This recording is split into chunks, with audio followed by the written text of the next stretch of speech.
What are we gonna do when we get back? What are we gonna do when we get back? I take a shower and hit the rack. Take a shower and hit the rack. Welcome to Charlie Mike.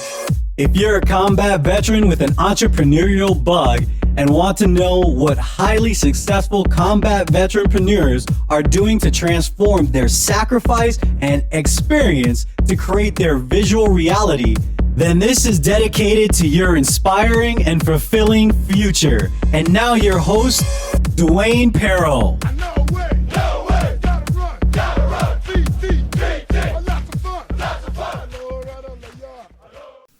Invest in Yourself ebook is my free gift to you for listening to the show and becoming part of the CO Nation. To receive your free gift, please go to landmarklifecoaching.com.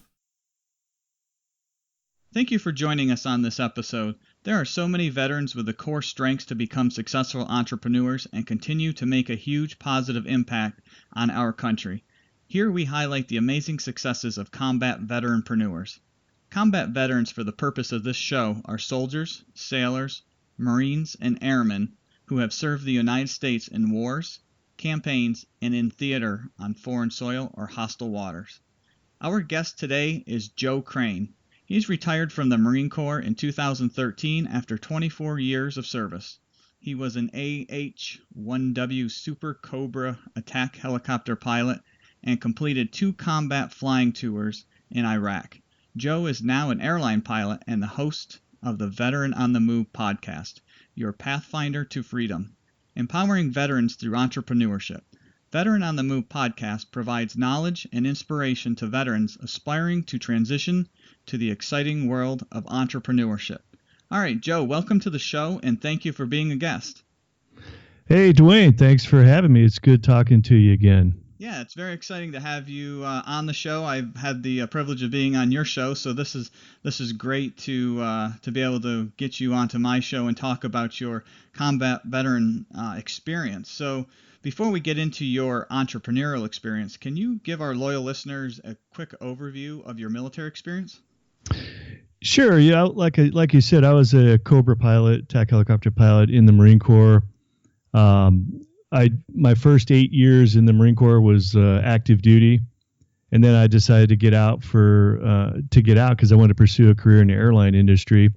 So I did that, and although I didn't really get out of the Marine Corps, I just went from active to reserve. I went right into reserve squadron and kept flying Cobras, and I was pursuing a career in the airlines for about 3 years, and eventually got hired at Delta Airlines, and shortly after that, September 11th happened, and the economy was going down, and that pretty much was the final nail in the coffin for the airline industry for a while. And so I ended up back on active duty because I'd gotten furloughed from the airlines. And ultimately, I stayed on active duty and ended up retiring from the Marine Corps. And after September 11th, I did 2 combat flying tours in Iraq, flying Cobras. And so that's where my combat time comes from, and ultimately ended up retiring from the Marine Corps. It's hard to believe going back to 2001 when all that started, and then fast forwarding to 2012, 2013, and here I am I was getting ready to retire. I was like, wow, I never thought that was going to happen, and I think most of us probably remember where we were on that day and how it changed the world and changed our direction of the military at the time. And here we are like 15 years later, and we're still really heavily engaged if you're paying attention in various combat zones, at least a couple big ones, and probably a few more here in the near future. Yeah, I don't think that most of the population pays attention to that as much anymore because they don't see it in the news, and so they kind of figure that aspect of what we were doing is wrapped up. But much like when I served overseas in Operation Southern Watch right after Desert Storm in '94, and while it was the after mission, there was still a lot of hostile activity going on at the time, but it wasn't as publicized. So yeah, that's a great point. Our population tends to kind of forget about those things once it's not highlighted in the news every day. Yeah, exactly. I think we were supposed to be more or less done with Iraq under President Obama, and I don't know exactly what number we got down to, but it was really low because they wanted us to leave, and we were glad to leave if that's what they wanted. But I think now we're probably up close to somewhere around 5,000 troops in Iraq. Mostly advisors and SF types, advising, helping, directing airstrikes, that kind of thing. But I think we've also got some aircraft on the ground in Iraq also. And then, of course, Afghanistan never went away completely. Right. It drew down quite a bit, but I'm not even sure what number. I think we're well above 5,000 still in Afghanistan at this point. Yeah, and that's a significant population of soldiers over there. So it's still a significant part of the military operations to have that amount of presence. Oh yeah, because we have to maintain that in addition to all the other readiness and deployments and training exercising and everything else that continually goes on. So even a tax of 5 or 10,000 in a combat zone and all the support that goes with it still keeps the op tempo quite elevated for the rest of the military, even if you're not over there. Yeah. So Joe, just kind of a question I have about your role as a helicopter pilot. This is just curiosity on my part. Is was your role? Did you bring guys to certain areas, drop them off, go back, pick up? I mean, what do you do really as in that kind of role?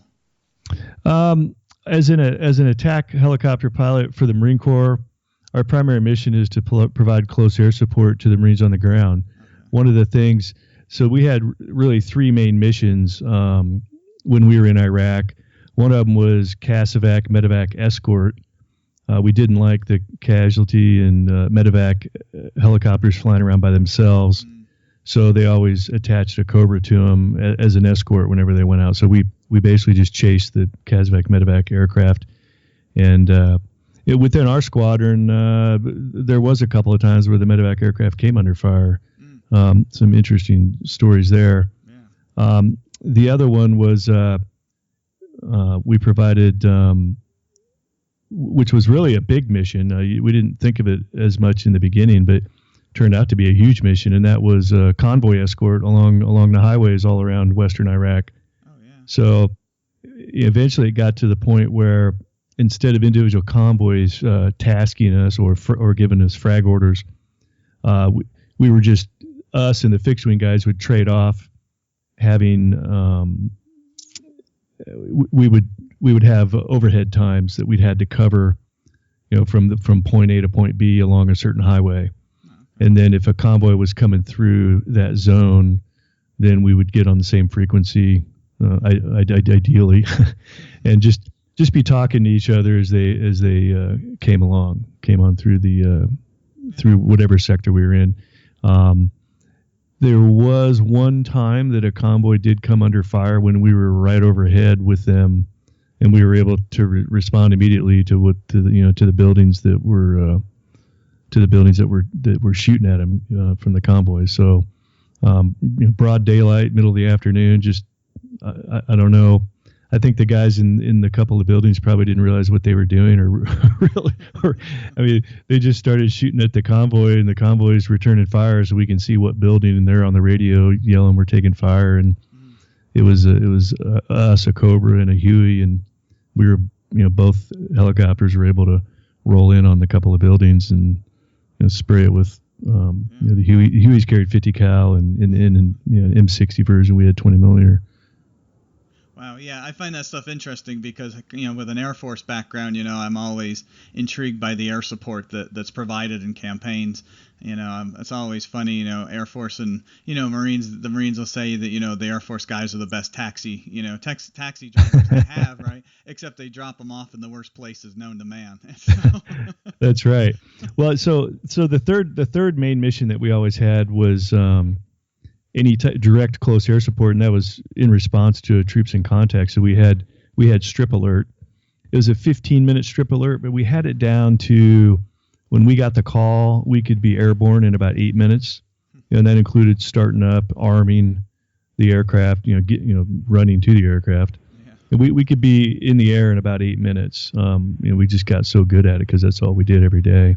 Yeah. So troops in contact, most of the time we responded to troops in contact, nothing was going on. Sometimes it was like a whole lot more than you ever bargained for. Right. So I do have to laugh about the Air Force comment because I forget the name of the mission they called, but in the beginning, in order for the Air Force cargo planes to land at Altacottum TQ, they made us helicopters go fly around the perimeter of the airfield. And they needed to see and verify that there were helicopters in the air flying around the perimeter of the airfield. And if we didn't get shot at, then the Air Force aircraft would come in and land. Right. Yeah, I can see that. Wow. Yeah. Yeah, so that's awesome. Very impressive. Thanks for the insight there. I'm sure our listeners will enjoy that. So Joe, can you give our listeners an overview of how you got into being an entrepreneur? Yeah, absolutely. I really can't think of like one specific thing, or there wasn't a switch that got flipped and all of a sudden I'm doing this entrepreneurship thing. For me, it was as far back as I can remember. Like as a kid, I mowed yards all the time, and I preferred mowing yards, making my own money, and running my own business versus working at Chi-Chi's restaurant, which was like my first real job. And plus, I got to be outside all the time, and you only had to have a few yards to make pretty darn good money versus working all day long at the fast food restaurant or whatever minimum wage to make the same amount of money. So so that was the good news about mowing yards. The bad news was, the mowing yard thing didn't do so well in the wintertime in the Midwest. So it was a very seasonal job. Right. But from there, I always had the innate desire and will to go be an entrepreneur. I think it kind of comes from my dad and my older brother were always kind of entrepreneurial minded, and they were both in sales their whole career, and so it was always just kind of there. And early on in my Marine Corps career, I just started reading business magazines and getting into this, how to run your own business kind of thing, and I just became fascinated with it. I never was really able to act on it very much early in my Marine Corps career because I was just too busy and we were deploying and going to exercises all the time. I just didn't really have any kind of dependable time, and the internet was still fairly young back then. And then as I got farther along in my career, and that one time I'd been actually out, as a reservist for 3 years, and there were some, multi-level marketing companies here and there that, I got introduced to personal development through some of those kind of companies and had mediocre success with a few of them. But, it had been kind of off and on most of the rest of my career trying to come up with something. I've kind of like consider myself one of those entrepreneur wannabes. I've wanted to have my own business and run my own show for so long, but I never really could find the right vehicle to the fight, Mm-hmm. And I got to within a few years, 2 or 3 years of where I knew I was going to retire. And I was stationed in Fort Leavenworth. I was on the staff at the Army's Command General Staff College as a Marine there. And I said, okay, finally, I'm not in a flying squadron. I'm not in an operational unit, no duty, no weekends, very little travel. I've finally got a stable job. I said, if I'm ever going to go back and get a degree, maybe this would be the time to do it. I really didn't want to I knew when I retired, I was probably going to go back to the airlines. So I knew I really didn't have to go get the MBA or get the degree that would impress the employer so I could get hired. So I wanted to go get a degree in something I was interested in. And I just kind of stumbled across the fact that you can get a degree in entrepreneurship. And I thought, I don't have a really strong business idea right now. I was listening to lots of podcasts all the time, driving to and from work. I was soaking them up left and right. And I really wanted, was angling towards this online thing, but I just didn't know. I couldn't ever identify or get my hands around the right vehicle. That's like, maybe I should go try this entrepreneurship degree. Maybe it'll spark some things. It'll introduce me to some things. I'll learn some skills. And maybe by the time I'm done, I'll have an idea. And So it was a great experience. I got a degree, a master's in business entrepreneurship from Oklahoma State. Phenomenal experience. I did learn a lot. It did spark a lot of ideas. I was around very entrepreneurial-minded people for a couple of years while I was going through the program. In the end, I ended up with a degree. It didn't really do me a whole lot of good. You know, I can look at it while it's hanging there on the wall. That's cool. But like I said, I really didn't need the degree because I knew I was going back to the airlines, and that's what I ended up doing. But it really did open up a lot of doors and give me a lot of introductions to things that I would not have had if I had just been kind of sitting around trying to do it on my own. It kind of, one of my class projects, it kind of forced me to go through the motions of starting a nonprofit. So I came up with this idea for Speaking of Heroes as my nonprofit, where I get our wounded warrior veteran types to tell their story. And so I legitimately started it. I have to say, several years later, I haven't gone very far with it, mostly because a lot of the prohibitions with running nonprofits and that kind of thing. I competed in a business plan competition down at Oklahoma State. I came in third out of 90 teams. I won $5,000 to get my nonprofit going, which I use that money on it. And then as I finally retired, then I had to focus on getting back in the airline game. And eventually, I came up with this idea for starting the Veteran on the Move podcast. And the reason why was for decades, one of my favorite things to do was to talk to other people about their business. Mm-hmm. I just love hearing how, especially if it's a business owner or a founder, how they run their business, how they operate it, how you actually make money, the ins and outs, how you got started. I've just always had this natural curiosity about how businesses are made, and that's kind of where the idea for the Veteran on the Move podcast came from. I'm like, I can interview people, which is one of my favorite things to do, talk to them about their business. And so, like 2.5 years later and 150 plus interviews later, here we are. Yeah, that's great. It's a great avenue when you are podcasting and you get to talk to. Go ahead and take a commercial break now, and when we come back, I want to get more into exactly what you've been doing with the podcast, as well as I like to talk a lot with our listeners about core strengths that our veterans gain from the military that they then translate over and use in their entrepreneurial experience. Landmark Life Coaching's vision is to be the nation's premier coaching partner for inspiring and empowering those in transition. They partner with courageous groundbreakers and transitioning veterans to create fulfilling and empowering futures that they desire. They have partnered with various entrepreneurs and transitioning veterans to leverage their core strengths and implement the framework for the future they always dreamed of. Could you or anyone you know benefit from a success partner to bring clarity to your future or their future? If so, please check out landmarklifecoaching.com for more information and charliemikepodcast.com for the Charlie Mike Podcast, showcasing the successes of combat veteranpreneurs. Okay, we are back with Joe Crane with Veteran on the Move. Joe has been giving us his background and how he got into the entrepreneurial realm, and it's so funny. I always hear a lot of our guests say, that they really found that they had the entrepreneurial bug when they were really young, and that so resonates with me. I spent so much time as a youth working and doing my own ventures versus as much in the sports realm or just hanging out like a lot of my friends did. I was always looking for that next venture. What am I going to do next? Where am I going to work next? What can I do on my own?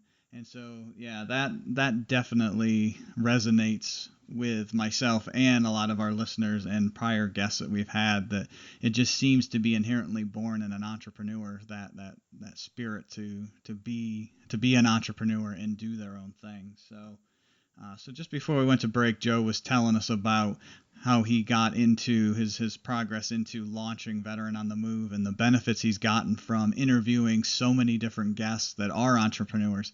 So Joe, what core strengths do you feel you have that you feel are really important, have been really important in being able to be an entrepreneur? And those core strengths, I mean, as in coming from your military experience. Yeah, Dwayne, the thing that makes veterans great employees are the same things that make veterans great entrepreneurs. And generally speaking, that's all those intangible soft skills that we all find very difficult to figure out how to put down on our resume. And so what I'm talking about when I say soft skills, I mean things like leadership, tact, dependability, motivation, team building, reliability. So hard skills are those things like I have a CPA, I'm a qualified CPA, or I have an MBA, or I have a pilot license, or I'm Six Sigma certified all the way up to whatever belt. Those are kind of hard skill things that are more tangible, that make sense when you put them down on a resume. This is one of the places where a lot of veterans struggle when they're getting out, is how do you quantify what you've done onto a resume? And it's not easy. It's very difficult. Fortunately, there's a lot of companies, businesses, HR folks out there that they get the military and they understand if you've got good military experience, then you probably have some of these or many of these soft skills. So soft skills, the stick-to-itiveness, the I'm not going to give up, the will to fight, the ability to be cold, wet, tired, and hungry and still be motivated and motivate the people that you've got to lead to the accomplishment of the mission. Those are the soft skills that make veterans great entrepreneurs and employees. Yeah, I agree. I see so many veterans struggle with trying to translate those hard skills, or they're trying to reinvent themselves to be something new or something different that they're not, because they feel that what they were doesn't translate because it's not a hard skill translation. And so when I coach veterans, that's one thing I really focus on a lot, is having a real solid understanding of what those soft skills are that they can bring over with them, and it still is who they are. It's the core foundation of who they are. And myself as a hiring manager in a corporation, I look at those things really hard when I'm looking at candidates, because I tell you, I've seen resumes where if the person really stands up to the resume, oh my, they're going to be a top-notch person. But then I've seen these resumes where I'm like, wow, if they actually are in line with how poorly this is written, I'm not even sure I want to interview this person. And so I learned, though, early on as a hiring manager, not to rule people out purely by that ability or inability to write a resume, because I found some of my best candidates with the most poorly written resumes. And it was just because they didn't invest in a resource to help them translate those skills. And others had gone out and they were just very good at finding the buzzwords and wordsmithing their resume to include everything that somebody might be looking for. But then when you talk to them, they can't stand up to what they've written. Mm-hmm. And so I know a veteran, if they write to their soft skills, they can easily stand up to what they've written because it's who they are, and so it just automatically translates. You just have to put it in terms of how that benefits the organization that's interested in you. Absolutely. And, I had this blog post called, Are You Waiting to Get in the Fight? And it relates to, if you really want to get in entrepreneurship, what are you waiting for? Why do you keep putting it off? And why are you standing on the sidelines? It comes from a tactical military term of you've got to get in the fight. And we, like me as a Cobra pilot, when we show up on station because we were called to be there or we just happen to be there and something's going on and you're listening on the radios, we're constantly evaluating what's happening, and maybe the forward air controller, the JTAC doesn't have time for us at the moment. We are trying to figure out a way to get in on the fight. You don't want to clog up the radios. You don't want to be a nuisance. But somehow you've got to figure out a scenario where, hey, we could help here. This is what we're able to do. Can we get in the fight? And that happens a lot with a lot of the tactical military things that many other MOSs do. You've always got to figure out a way to get in the fight. So you have your vehicle to the fight, and once you arrive at the objective area, you have to figure out a way to get in the fight. And it's the same when it comes to business or entrepreneurship. If you just stand on the sidelines, you never, no one's going to come along and say, hey man, you want to come be an entrepreneur with me? Right. That never happens. So, like my own experience, getting in the fight, like the first real serious get in the fight commitment I did was go get that master's in entrepreneurship. And if you don't want to go get a degree in entrepreneurship, I would not recommend it. I don't think it's necessarily required, but if you've got the GI Bill or you've got tuition assistance and you've got the time, it's something really good to go do while you are standing on the sidelines. And it helped me get in the fight. And then, starting this podcast where all the time I'm interviewing those that are already in the fight. And eventually it drew me in. One of the guys I interviewed, Matt Miller from School Spirit Vending. My wife and I are running a School Spirit Vending business now. We have sticker machines in elementary schools all around the Kansas City area. I was able to I would not have gotten in the fight with him had I not been interviewing him on a podcast interview. I got a couple other guys I've interviewed big into the Amazon thing.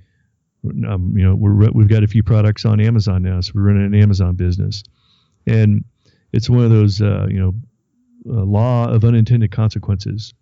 I had no idea when I started my podcast that the most valuable thing that was going to come out of it for me was the network that I was building. Everybody I've interviewed becomes more or less a virtual friend, a colleague, part of my network. And oftentimes I'll get emails or somebody that's a show listener will contact me and say, hey, this is what I'm looking at. Someone that can help.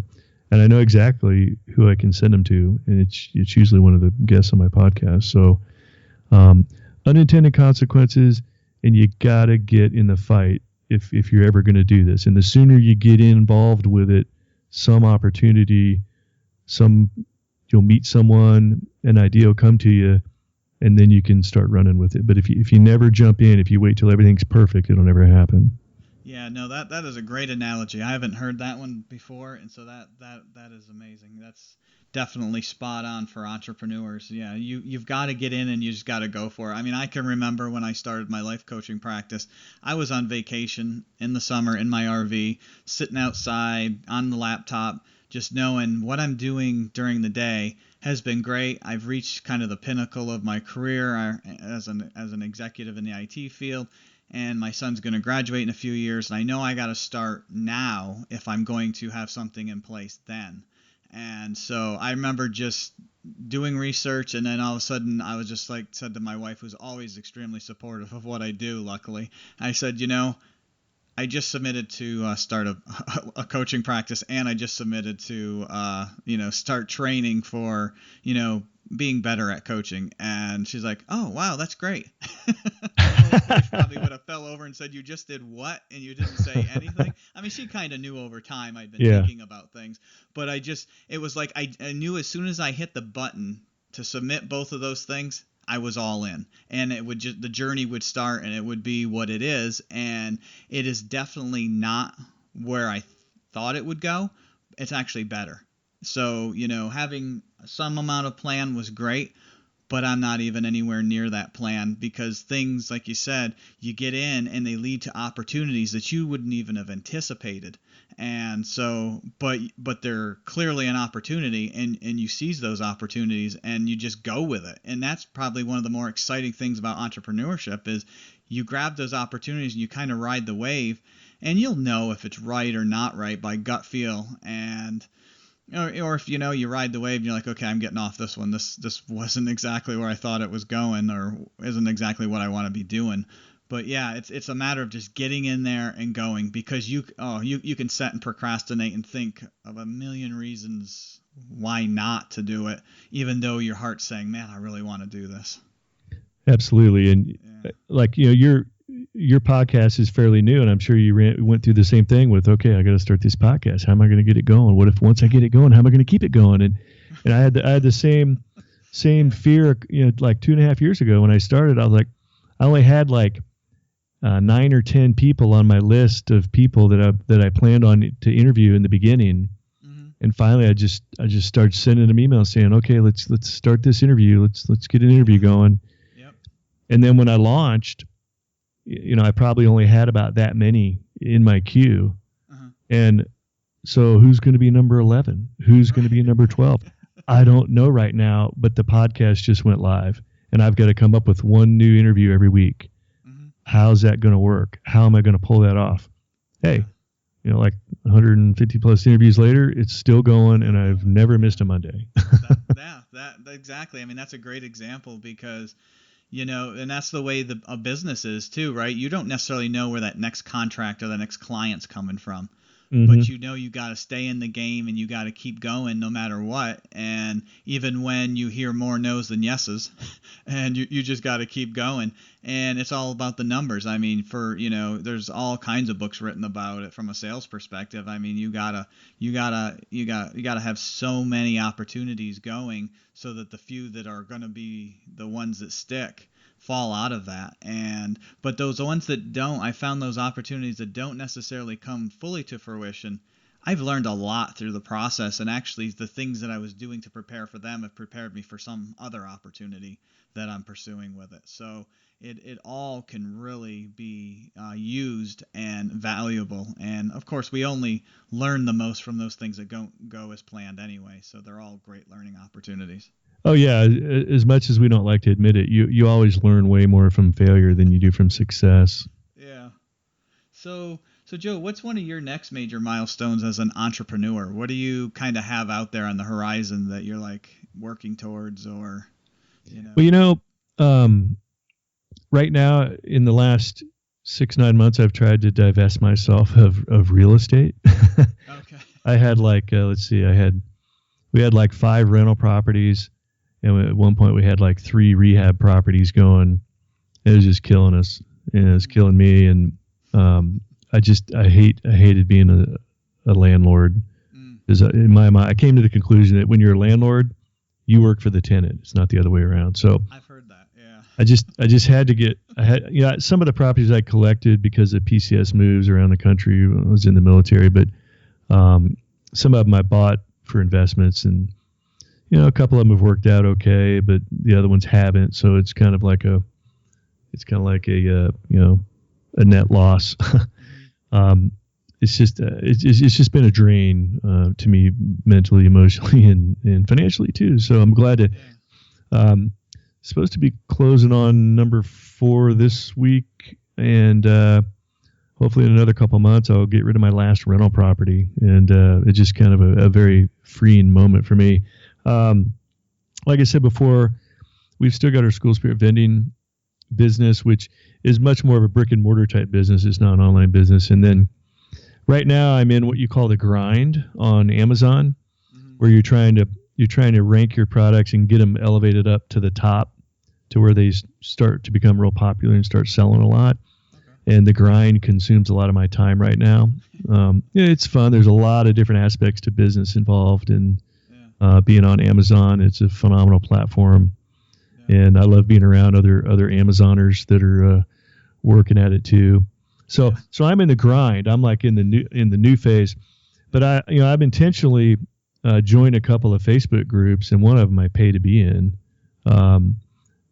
so that I can be around other people that are way ahead of me.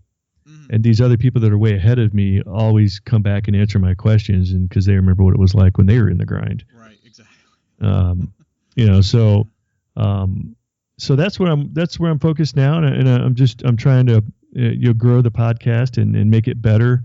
I've brought in some folks to help me on a couple aspects of producing the podcast, to try to not only make it better, but to free up some of my time, so I can focus on the more important things.